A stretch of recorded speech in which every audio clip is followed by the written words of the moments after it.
আজকের প্রচার আপনারা দেখছেন, আমি আমার বাড়িতে বসেই আজকে প্রচার করছি। কিছু সমস্যা হয়েছে স্টুডিওতে, চার্চে, যেখানে কারেন্টের প্রবলেম, যার জন্য আমরা এখানে করছি।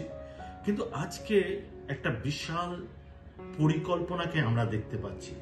আমাদের 10 ডেজ প্রেয়ার চলছে। এই প্রেয়ার সেশন যখন চলছে, তার আগে থেকে শয়তান নানাভাবে পরিকল্পনা করছে এটাকে অফ করার, কারণ এই প্রেয়ার অনেক কিছু বদলে দেবে, আমরা বিশ্বাস করি এবং আমরা রেজাল্টও দেখতে পাচ্ছি। তো আজকে আমি আপনাদেরকে এই বিষয়ে প্রচার করতে চাই, কেন আমাদের পবিত্র আত্মার প্রয়োজন। সত্যি কি আমাদের পবিত্র আত্মার প্রয়োজন? কেন আমাদের পবিত্র আত্মার প্রয়োজন? পবিত্র আত্মার খুব গুরুত্ব আছে, যার জন্য যিশু তার কার্যকে সমাধান করার পর, তিনি তার কার্যকে কমপ্লিট করার পর তিনি বলছে, আমি তোমাদের একা ছেড়ে যাব না, অনাথ ছেড়ে যাব না, আমি তোমাদের আত্মা দেবো, সহায়ক আত্মা, যে তোমাদেরকে লিড করবে। তিনি আমাদের অনাথ ছাড়তে চায়নি, তিনি আমাদেরকে লিড করতে চেয়েছে, যাতে আমরা পারফেক্টলি কোনো সমস্যার সম্মুখীন না হয়। শয়তান যত প্ল্যান করুক, যত পরিকল্পনা করুক, তবুও যেন আমরা পারফেক্টলি বা সঠিকভাবে ঈশ্বরের আত্মার পরিচর্যাকে গ্রহণ করে আমরা যেন সত্য পথে চলতে পারি। যদি যোহন তার 16:7 দেখি, যোহন 16:7 বলছে, তথাপি আমি তোমাদেরকে সত্য বলিতেছি, আমার যাওয়া তোমাদের পক্ষে ভালো, কারণ আমি না গেলে সেই সহায় তোমাদের নিকটে আসবে না, কিন্তু আমি যদি যাই তবে তোমাদের নিকটে তাকে পাঠাইয়া দেব। তো যিশু যাওয়া আমাদের জন্য সহায়ক আত্মাকে পাঠানো, যাতে শেষ দিন পর্যন্ত আমাদেরকে তার পরিচর্যার মধ্যে নিয়ে গিয়ে, সত্যের রাস্তায় নিয়ে গিয়ে আমরা যেন ঈশ্বরের রাজ্যে যেতে পারি।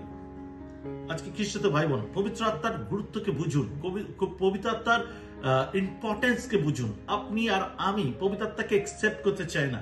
আমি সেদিন একজন প্রচারকের প্রচার শুনছিলাম, বলছিল যে মিরাকেল, অনেকে বলছে এই চার্চে অনেক মিরাকেল, এইগুলো ভ্রান্ত, এইগুলো মানুষ ভুলাচ্ছে। বলছিল সেই পাস্টার, যদি বাইবেল থেকে মিরাকেল গুলো বাদ দেওয়া যায় তাহলে এইটুকুনি পাতা হয়ে যাবে, এইটুকুনি হয়ে যাবে। যিশু নিজেও মিরাকেলকে ইউজ করেছে, আর মিরাকেল পবিত্র আত্মার পরিচর্যার মাধ্যমে আসে। বাইবেলে লেখা রয়েছে, শেষ দিনে তোমরা নানা রকম কার্য করবে, মন্দ আত্মা ছাড়াবে, রোগী সুস্থ করবে, পবিত্র আত্মা তোমাদের উপরে এলে এই শক্তিপ্রাপ্ত হবে। তো পবিত্র আত্মা আমাদের জীবনের গুরুত্বপূর্ণ, ইম্পর্টেন্ট। আমেন। যার জন্য আমরা যদি দেখি প্রেরিত তার 2:1-8, প্রেরিত তার 2:1-8, সেখানে এই পঞ্চসপ্তমীর কথা উল্লেখ আছে। সেখানে বলছে, পরে পঞ্চসপ্তমীর দিন উপস্থিত হইলে তারা সকলে এক স্থানে সমবেত ছিলেন। তারা সব এক স্থানে সমবেত ছিলেন, আর হঠাৎ আকাশ হইতে প্রচন্ড বায়ু বেগের শব্দবৎ একটা শব্দ আসিলেন, এবং সেই গৃহে তারা বসিয়াছিলেন। সেই গৃহের সর্বত্র ব্যাপ্ত হইল, আর অংশ অংশ হইয়া পড়িতেছে। এমন অনেক অগ্নিবৎ জিহ্বা তাহাদের দৃষ্টিগোচর হইল, এবং তাহাদের প্রত্যেক জনের উপরে বসিল। তাহাতে তাহারা সকলে পবিত্র আত্মায় পূর্ণ হইলেন, এবং আত্মা তাহাদেরকে যেই রূপ বক্তা দান করিলেন, তদ অনুসারে অন্য অন্য ভাষায় কথা কইতে লাগলেন। এই সময় জিহুদীরা, আকাশের নিয়মিত সমস্ত জাতি হইতে আগত ভক্ত লোকেরা জেরুজালেমে বাস করিতেছিল, আর সেই ধ্বনি হইলে অনেক লোক সমাগত হইল, এবং তাহারা হতবুদ্ধি হইয়া পড়িল, কারণ প্রত্যেকজন আপন আপন ভাষা তাহাদের কথা কইতে শুনিলেন। তখন সকলে অতিশয় আশ্চর্য ও চমৎকৃত হইয়া বলিতে লাগিলেন, দেখো, এই যে লোকেরা কথা কইতেছে, ইহারা সকলে কি গ্যালিলীয় নহে? তবে আমরা কেমন করিয়া প্রত্যেকজন নিজ নিজ জন্মদেশীয় ভাষায় কথা শুনিতেছি। আমেন। সেই দিন কি এমন ঘটেছিল যা তাদের চরিত্রকে বদলে দিয়েছিল, তাদের কার্যকে বদলে দিয়েছিল, তাদের পরিচর্যা ক্ষেত্রকে বদলে দিয়েছিল? যা তাদের মধ্যে ছিল না তা তারা করতে পারছিল। এটাই হচ্ছে পবিত্র আত্মা। আমরা আমাদের ক্যাপাসিটি জানি, আমরা আমাদের ট্যালেন্ট জানি, আমরা আমাদের পরিচয় জানি, আমরা কে এবং কোথায় থেকে এসেছি, আমাদেরকে লোক কতটা ঘৃণার চোখে দেখতো, আমাদের দুর্বলতাটা কতটা ছিল সবকিছু জানি, কিন্তু পবিত্র আত্মা এসে সব বদলে দেবে। এটাই তো পবিত্র আত্মার কাজ, এটাই তো পবিত্র আত্মার পরিচর্যা। এইভাবেই তো পবিত্র আত্মা সাজাতে চায়। আমি কে এবং আমি কি করতে পারি এটা ইম্পর্টেন্ট না, আমি কতটা ঈশ্বরের কাছে সমর্পিত। তিনি কর আদায়কারী ছিলেন, তিনি ফাইন্যান্স সম্বন্ধে খুব ভালো জানতো, সে ট্যালেন্টে ভরা ছিল, কিন্তু তার ট্যালেন্ট কি কাজে লেগেছিল? লোকে ঘৃণার চোখে দেখতো, কেউ পছন্দ করতো না তার সঙ্গে কথা বলতে, কেননা সেই সময় করগ্রাহীর সঙ্গে কেউ কথা বলতো না, ঘৃণার চোখে দেখতো। কিন্তু যিশুর মধ্যে এসে পবিত্র আত্মা পাওয়াতে তার জীবন চরিত্র বদলে গেল, তার সঙ্গে লোক কথা বললো, তার ট্যালেন্ট আরো গুরুত্ব বৃদ্ধি পেল। আমেন। ঠিক এক্স্যাক্টলি সেম ভাবে আপনি আর আমি যখন পবিত্র আত্মাকে পাই, আমাদের মধ্যে দুর্বলতাগুলো সরে গিয়ে সবলতা আসে এবং ঈশ্বরের নানা রকম তালন্ত আমাদের জীবনে প্রবেশ করে। পবিত্র আত্মা পবিত্র ব্যক্তিকে সুসমাচার প্রচারের ক্ষমতা দেন। পবিত্র আত্মা পবিত্র ব্যক্তিকে সুসমাচার প্রচারের ক্ষমতা দেন। পেন্টিকস্টে এটি ঘটেছিল, যেটা আমরা দেখতে পাই। পবিত্র আত্মা সাক্ষ্য দিয়া শক্তি প্রদান করেন, যেমনি পিতর বেরিয়ে এসে একদম চিৎকার করে সাক্ষ্য দিচ্ছিল। পবিত্র আত্মা সঠিক সময়ের জন্য সঠিক বাক্য প্রদান করেন। যেরকম আপনি অনেকে আমরা চিন্তা করি যে কি প্রার্থনা করবো, আমি প্রার্থনা পাচ্ছি না, আমি কি প্রার্থনা করবো। পবিত্র আত্মা আপনাকে কিন্তু শেখায় পরভাষা, যেখানে আপনি কি প্রার্থনা করবেন আপনার মনের ভাব নেই, সেই পরভাষা আপনাকে সেই প্রার্থনা সেই পরভাষার মধ্যে হয়। আবার যখন আপনি বাইবেল পড়েন, বাইবেলের যে চুক্তিগুলো সঠিক সময় পবিত্র আত্মা আপনাকে মনে করিয়ে দেয়। এবং যেরকম শয়তান যিশুকে পরীক্ষা করেছিল বাক্য দ্বারা, এবং সেই বাক্য কি হয়েছিল, যিশু তার পরিপ্রেক্ষিতে বাক্য দ্বারাই কিন্তু তাকে দমন করেছিল। আজ যখন আমরা পবিত্র আত্মা পাই, তখন পবিত্র আত্মা শয়তানের বিরুদ্ধে লড়ার জন্য আমাদেরকে সঠিক বাক্য যুগি দেয়, যে বাক্য দ্বারা আমরা শয়তানকে হারাতে পারি। আমেন। উপস্থিত সকলে তাদের স্থানীয় ভাষায় সেগুলো শুনেছিলেন। এটা একটা ভাষায় নয়, পবিত্র আত্মা এমন একটা বিষয় যেটা মানুষের হৃদয়ের সঙ্গে কথা বলে, ভেতরে কথা বলে। এটা ভাষাভেদীর ব্যাপার নয়, এটা আধ্যাত্মিক ব্যাপার। পবিত্র আত্মা আমাদের সঙ্গে কথা বলে আমাদের ভাষায়, আমাদের বোঝার বিষয়ের উপরে। তাই পবিত্র আত্মা গুরুত্বপূর্ণ। আমেন। 2 নম্বর পয়েন্ট, আমরা যখন প্রার্থনা করি তখন পবিত্র আত্মা আমাদের ভুল বিষয়গুলোকে সঠিক করে দেয়। কখনো কখনো আমরা জানি না কি প্রার্থনা করতে হবে। একটু আগে বললাম, প্রার্থনা যখন আমরা বুঝি না তখন আমরা ভুল বিষয়গুলো করে ফেলি, আর ভুল বিষয়গুলোকে শুধরে দেওয়ার কাজই হচ্ছে পবিত্র আত্মার কাজ। যদি দেখি রোমিও তার 8 অধ্যায় 26 আর 27 পদ, রোমিও 8 অধ্যায় 26-27 পদে বলছে, আর সেই রূপে আত্মাও আমাদের দুর্বলতায় সাহায্য করেন, কেননা উচিত মতে কি প্রার্থনা করিতে হয় তা আমরা জানি না, কিন্তু আত্মা আপনি বক্তব্য আত্মস্বর দ্বারা আমাদের পক্ষে অনুরোধ করেন। আর যিনি হৃদয় সকলের অনুসন্ধান করেন তিনি জানেন আত্মার ভাব কি, কারণ ইনি পবিত্রগণের পক্ষে ঈশ্বরের ইচ্ছা অনুসারেই অনুরোধ করেন। আমেন। তো আত্মা আমাদের হয়ে আমাদের সমস্ত ভুল বিষয়গুলোকে কাটছাট করে, সঠিক ওয়ার্ড যুগিয়ে দেয়। সঠিক, কারণ আমাদের মুখে পাওয়ার আছে। এর আগে আমি বহুবার প্রচার করেছি যে ঈশ্বর দ্বারা আমরা যেটা আমাদের ডিএনএতে এসছে, আমাদের তার চরিত্রের যে গুণ, যে ক্ষমতা আমাদের মধ্যে এসছে, সেটা হচ্ছে আমাদের মুখে পাওয়া। ঈশ্বর যেরকম সমস্ত পৃথিবী তার মুখের কথার দ্বারা সৃষ্টি করেছে, ঠিক এক্স্যাক্টলি সেম ক্ষমতা আমাদের আছে। যার জন্য পবিত্র আত্মা চাই আমাদের মুখের ওয়ার্ডকে ঠিক করে দিতে, আমাদের পারফেক্ট ওয়ার্ড যোগাতে, আমাদের মুখ থেকে যেন আমরা পারফেক্ট কথাগুলো বার করতে পারি। সেই জন্য কিন্তু আমাদেরকে তিনি সাহায্য করেন। যার জন্য যাকবের পত্রে কিন্তু লেখা রয়েছে তোমার মুখে জালতি বাঁধো। কেন লেখা রয়েছে? কারণ আমাদের মুখের ওয়ার্ড খুব ইম্পর্টেন্ট, খুব গুরুত্বপূর্ণ। যার জন্য আমাদের মুখে জালতি বাঁধা প্রয়োজন, আর জালতি বাঁধতে গেলে আমাদেরকে পবিত্র আত্মার সাহায্য নিতে হবে। আমেন। 3 নম্বর পয়েন্ট, তিনি আমাদের পরিত্রাণকে সিলমোহর করেন এবং নিশ্চিত করেন। এটি সত্যি গুরুত্বপূর্ণ। যে আমরা পরিত্রাণ পেয়েছি, সেটা কিন্তু পরিত্রাণটাকে ধরে রাখাটা খুব গুরুত্বপূর্ণ। অনেকে পরিত্রাণ ধরে রাখতে পারে না, যার জন্য বড় বড় বিশ্বাসীরা পড়ে যাচ্ছে। তারা কি মনে করে, ও জগৎ আছে জগতের মতন, আর আমরা প্রার্থনা আছে প্রার্থনার মতন, আমরা দুদিকটাকেই বজায় রাখবো। যার জন্য অনেক ধার্মিক কি করে, ধার্মিকতার পোশাক পরে পাপের জীবন যাপন করছে। তার জীবনে কোনো পরিত্রাণ নেই, কোনো পরিবর্তন নেই, কোনো কিছু নেই, পুরোনো বিষয়গুলো সব ফিরে এসছে। এইটা কেন? কারণ পবিত্র আত্মার লিডিং, পবিত্র আত্মার পরিচর্যা আমরা ইগনোর করতে শুরু করেছি। পবিত্র আত্মার পরিচর্যা খুব প্রয়োজন, কারণ তিনি আমাদের পরিত্রাণকে সিলমোহর করেন এবং নিশ্চিত করেন। এটি সত্যিই গুরুত্বপূর্ণ। যদি দেখি রোমিও 8:16 পদ, রোমিও 8:16 পদ, আত্মা আপনিও আমাদের আত্মার সহিত সাক্ষ্য দিতেছে যে আমরা ঈশ্বরের সন্তান। আত্মা, পবিত্র আত্মা আমাদের ওই সাক্ষ্য দেয় যে ঈশ্বরের সন্তান, আমি গাইড করেছি, আমি লিড করেছি। ওকে, 4 নম্বর পয়েন্ট, তিনি আমাদের নির্দেশ দেন এবং প্রকাশিত বাক্যের মাধ্যমে আমাদের পরিচালনা করেন। তিনি আমাদের নির্দেশ দেন এবং প্রকাশিত বাক্যের মাধ্যমে আমাদেরকে পরিচর্যা করেন। যদি যোহন 16:13 পদ দেখি, সেখানে বলছে, পরন্তু তিনি সত্যের আত্মা, যখন আসিবেন তখন পথ দেখায়া তোমাদেরকে সমস্ত সত্য লইয়া যাবেন। কারণ তিনি আপনা হইতে কিছুই বলিবেন না, কিন্তু যাহা যাহা শোনেন তাহাই বলিবেন এবং আগামী ঘটনাও তোমাদেরকে জানাবেন। ফিউচার জানানো, বিগ স্টেপ। আমরা বলি না আমাদের ফিউচার, গীতসংগীতে একে লেখা রয়েছে, ধার্মিকগণ যে কোনো কাজে হাত দেয় তাতেই কৃতকার্য হয়। কি করে?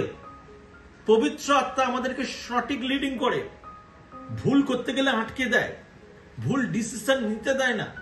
আমাদের ফিউচারকে ভালো করার জন্য পবিত্র আত্মা এখন থেকেই আপনার জীবনে কাজ করে। আমেন।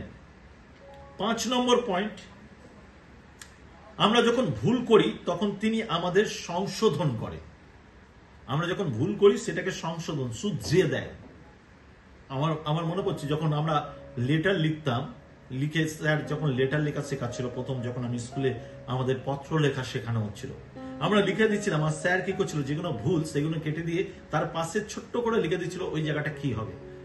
পবিত্র আত্মা ঠিক সেই রকম, পবিত্র আত্মা ঠিক সেই রকম আপনাকে শিখিয়ে দেবে, সংশোধন করে দেবে। যোহন তার 16:8 পদ পড়লাম, যেরকম যোহন 16:8 পদ, সেখানে বলছে, আর তিনি আসিয়া পাপের সম্বন্ধে, ধার্মিকতার সম্বন্ধে ও বিচারের সম্বন্ধে জগৎকে দোষী করিবেন। আমেন। তিনি এসে সেইগুলো দেখিয়ে দিবে, এই দেখো এটা দোষ, এটা পাপ, এটা করা উচিত না। আমরা অনেকে সেটাকে ইগনোর করি, কিন্তু ঈশ্বরের আত্মা সেইগুলোকে আমাকে চিহ্নিত করে দেয়, আমাকে দেখিয়ে দেয়, এটা ভুল, এটা অন্যায়, এটা করো না। 6 নম্বর পয়েন্ট, তিনি আমাদের যা শেখানো হয়েছে তা স্মরণ করিয়ে দেন।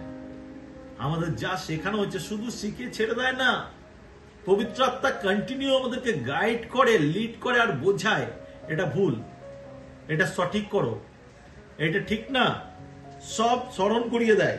আমি বলেছিলাম এটা করা উচিত নয়, স্মরণ করিয়ে দেয়। যদি যোহন তার 14:26 পদ দেখি, যোহন 14:26 পদ, সেখানে বলছে, কিন্তু সেই সহায় পবিত্র আত্মা যাহাকে পিতা আমার নামে পাঠাইয়া দেবেন, তিনি সকল বিষয়ে তোমাদেরকে শিক্ষা দেবেন এবং আমি তোমাদেরকে যাহা যাহা বলিয়াছি সেই সকল স্মরণ করিয়া দেবেন। আমেন। প্রত্যেকটা বাক্যকে তুলে তুলে পয়েন্ট আউট করে দেখাবে।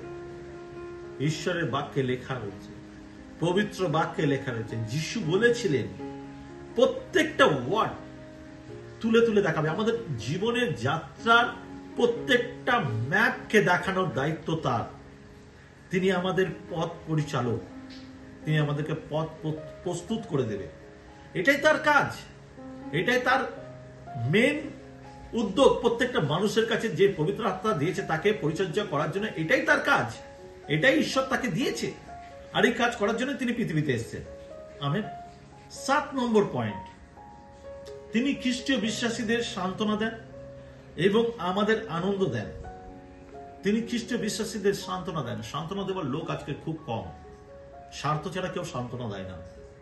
সঠিক সান্ত্বনা পেতে গেলে আপনাকে যিশুকে মাথায় রাখতে হবে, প্রভুকে মাথায় রাখতে হবে। আর তিনি আমাদের একজন দিয়েছে, যার কাছে আমরা নির্ভয়ে সবকিছু বলতে পারি, যে আমাদের নির্ভয় গাইড করতে পারে, সান্ত্বনা দিতে পারে। এবং তিনি শুধু সান্ত্বনা দেন এমন নয়, তিনি আনন্দে পরিপূর্ণ করে। আমাদের হতাশা নিরাশা, দুঃখ সব সরিয়ে দিয়ে তিনি আনন্দে পরিণত করতে পারেন। আমেন। রোমিও 14:17 পদ, রোমিও 14:17 পদে বলছে, কারণ ঈশ্বরের রাজ্যে ভোজন পান নয়, কিন্তু ধার্মিকতা, শান্তি এবং পবিত্র আত্মাতে আনন্দ। ঈশ্বর রাজ্যে শুধু ভোজন পান নয়, ভোজন পানে যদি আনন্দ পাওয়া যেত তাহলে তো হয়ে যেত। শুধু ভোজন পান নয়, তার মানে ভোজন পান বাদ এটাও নয়। ভোজন পান তো আছে, কিন্তু মেন উদ্দেশ্য হচ্ছে ধার্মিকতা, শান্তি, পবিত্র আত্মাতে আনন্দ। আমেন। দেখবেন যারা শুধু কোনো কিছু বজায় রাখার চেষ্টা করে, ঈশ্বরের আত্মার পরিচর্যা পেতে চায় না, শুধু নিয়মিত চার্চে আসা যাওয়া করে, তাদের কিন্তু জীবনে দেখবেন ওই বোঝা নিয়ে চলছে। যেন কত বোঝা নিয়ে চার্চে আসছে, কত বোঝা নিয়ে প্রেয়ারে আসছে, কারণ পবিত্র আত্মার লিডিং তারা নেই, ধার্মিক হতে পারছে না। আর ধার্মিক যখন হয় তখন শান্তি আর পবিত্র আত্মার আনন্দ তার জীবনে নেমে আসে। আমেন। এই পুরো প্রচারের আমি 3টি বিষয় আপনার কাছে তুলে ধরতে চাই, যেটা আপনাকে পুরো বিষয়টাকে বুঝতে সাহায্য করবে। প্রথম পয়েন্ট, পবিত্র আত্মা আমাদের পরিত্রাণকে সিলমোহর লাগিয়ে দিতে এসেছে, কারণ তিনি জানেন যে আমরা ঈশ্বরের সন্তান। 2 নম্বর পয়েন্ট, যেটা আমাদের জীবনের প্রত্যেকটা বিষয় তিনি পরিচালনা করেন, প্রত্যেকটা বিষয় তিনি পরিচালনা করেন পাপ থেকে বাঁচাবার জন্য। 3 নম্বর পয়েন্ট, তিনি আমাদের আনন্দ প্রদান করেন, আমাদের দুঃখ নয়, আনন্দ প্রদান করেন। তো আজকের এই বাক্য আপনাকে আমি বিশ্বাস করি গড়ে তুলেছে। পবিত্র আত্মার গুরুত্ব আপনার জীবনে বুঝেছেন, আপনার লাইফে কতটা ইম্পর্টেন্ট পবিত্র আত্মা সেটাকে বুঝতে পেরেছেন। পবিত্র আত্মাকে ইগনোর করবেন না, পবিত্র আত্মাকে সরিয়ে দেওয়ার চেষ্টা করবেন না। যখন ঈশ্বরের আত্মা গাইড করে, যখন আপনি দেখছেন আপনাকে পাপ কন্ট্রোল করছে, তখন জোর করুন যেন পাপ আপনাকে কন্ট্রোল না করে, কিন্তু পবিত্র আত্মা যেন কন্ট্রোল করতে পারে। তার হাতে সাবমিট করুন, সমর্পণ করুন। শয়তানের হাতে আমরা সাবমিট রেখেছি, সমর্পণ করেছি বলে সে জোর করে আমাদের, কিন্তু সেখান থেকে বেরিয়ে আসতে হবে। সেই সহায়ক আত্মার হাতে নিজেদেরকে সমর্পণ করতে হবে, যেন সেই আত্মা আমাদেরকে পরিচর্যা করে। কারণ যদি তার আত্মার বশে চলি, আমাদের জীবনে অনেক কিছু রাখা রয়েছে। আমেন।